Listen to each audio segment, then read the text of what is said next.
welcome to the Procurement Signal, the show that tunes into the future of procurement. In every episode, we dive straight into how modern teams are transforming supplier relationships, elevating vendor management, tackling supplier risk, and driving real sustainability impact. If you're ready to rewire procurement from a back-office function to a strategic powerhouse, you're in the right place. This is your signal. Amplify what procurement can be. Let's kick off our very first episode with a topic that hits right at the heart of our profession, procurement's identity crisis. Because let's be honest, if you ask 10 people in your business what procurement does, you'll get 12 different answers. And most of them aren't flattering. We're seen as the admin team, the PO police, the cost cutters, the paper pushers, the people who slow things down. But here's the twist. Procurement isn't suffering from a capability problem. It's suffering from a perception problem. And today, we're going to unpack why that perception exists, how it holds organizations back, and, most importantly, what procurement teams can do to rewrite the narrative. So let's dive in. Procurement didn't wake up one day and decide to be misunderstood. The identity crisis has roots. Historically, procurement was transactional, issuing POs, checking invoices, chasing signatures. Many organizations still treat procurement as a compliance checkpoint rather than a strategic partner. And let's be real, when procurement only shows up at the end of the process to negotiate the price, we reinforce the stereotype. But the world has changed. Supply chains are fragile.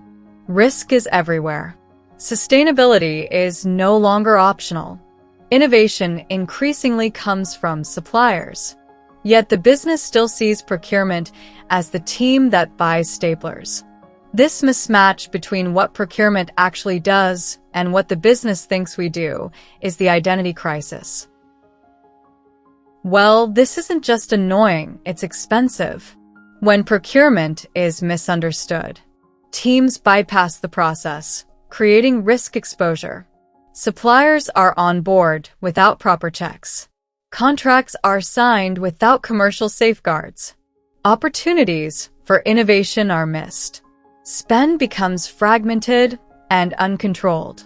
And the business ends up paying for it in dollars in risk and in lost value. Procurement isn't a roadblock. Procurement is the seatbelt, the GPS, and the fuel efficiency system of the business. But if people don't know that, they won't use us properly. So, how do we fix the identity crisis? How do we shift from admin to advisor, from cost negotiator to value architect?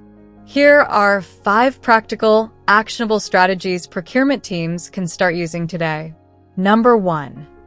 Show up earlier and on purpose. Procurement often enters the conversation too late. By then, the business has already chosen a supplier, negotiated the price, and written the contract on a napkin. To change perception, procurement must join planning meetings, offer market insights before decisions are made, bring supplier intelligence to the table, help shape the strategy, not just execute it. When procurement shows up early, we stop being a gatekeeper and start being a guide. Number 2, speak the language of the business.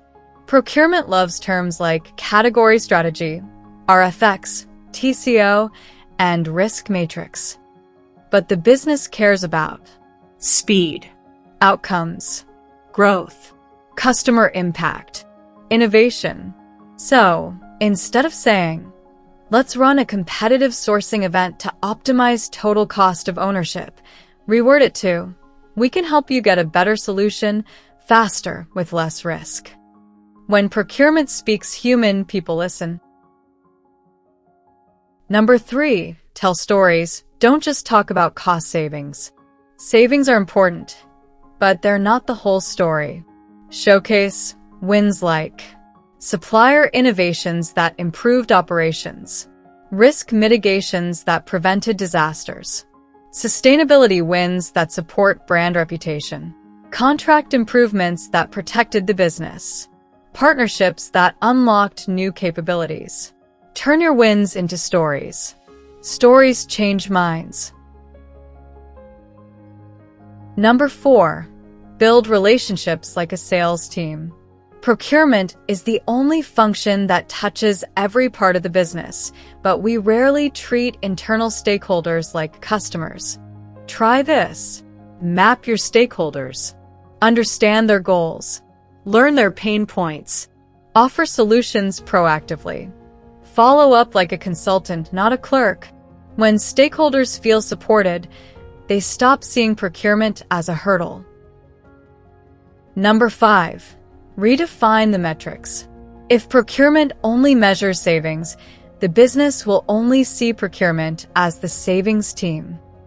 Shift the scorecard to include supplier risk reduction, sustainability impact, innovation delivered, contract value realization, supplier performance uplift. When you measure broader value, you signal broader value. Procurement is evolving into something far more powerful than its old stereotype. Today, procurement is a risk radar, a sustainability engine, a relationship architect, a commercial strategist, a value creator, a guardian of reputation, a connector of innovation. But none of that matters if the business doesn't see it. Identity isn't just who you are, it's who people believe you are. And procurement has to take responsibility for shaping that belief. If you're listening to this, you're part of the movement. Here's your challenge for the week. Pick one stakeholder you work with often. Ask them what they think procurement does. Listen without defending. Then share one thing procurement does that they may not know. It's a small step, but identity shifts one conversation at a time. Procurement doesn't need a rebrand. It needs a reintroduction. And that's what the Procurement Signal is here to do. Amplify the real value of procurement and help teams everywhere step into their strategic power. Thanks for tuning in to Episode 1, The Identity Crisis. If you enjoyed this episode, subscribe, share it with your team, and join us next time on another transformative procurement topic. Click on the link in the podcast notes or comments section to get your free PDF for this episode. Stay curious and keep tuning into the Signal.